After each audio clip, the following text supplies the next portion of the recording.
These are the primary mediums and solvents that I use while I paint. I always have my mineral spirits. This is reserved for your base layer. This is what you'll use for your underpaintings. It gives you a nice thin wash.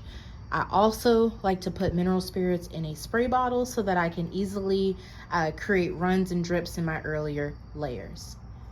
Next up, you have your Galkit.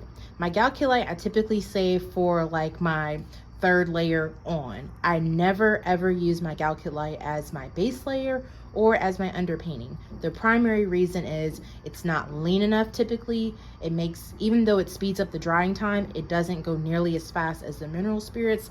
And the biggest thing is the fact that it also adds a bit of sheen to your painting. So if you go too heavy on the Galkit too early, you're gonna be stuck with a wet and also shiny mess. I prefer using the Galkit over the typical Galkit or even the solvent-free liquid because it doesn't have as much sheen to it. If you get the straight Galkit out of the bottle, it has a ton of sheen and it can really cause issues when you're trying to photograph or use it later because of the glare.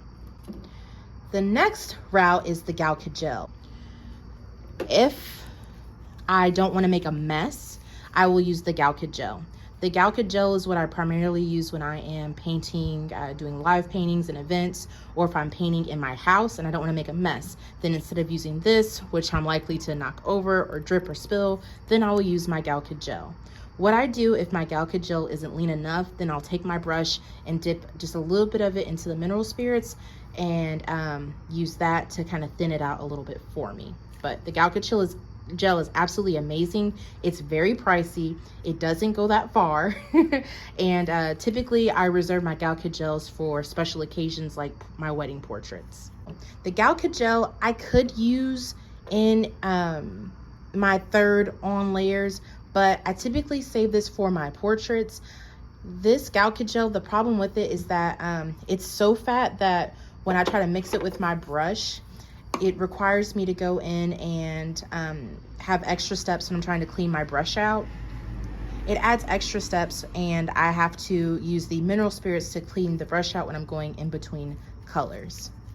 It can give me really beautiful translucent glazes, and oftentimes what I'll do is I'll mix the gel with a palette knife in my paint, but again, that's typically reserved for later layers. After that, I have my fat medium.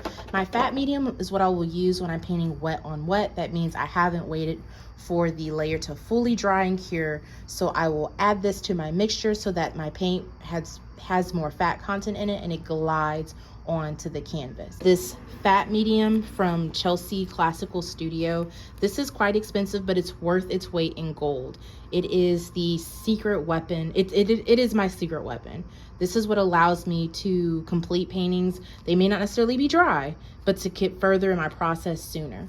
And what this does is it increases the fat content. So when you try to paint and it's muddy, you add this to your mixture and then it will glide on top of it. And it makes the layer that you're trying to accomplish more opaque on the canvas. So I can't speak enough about this.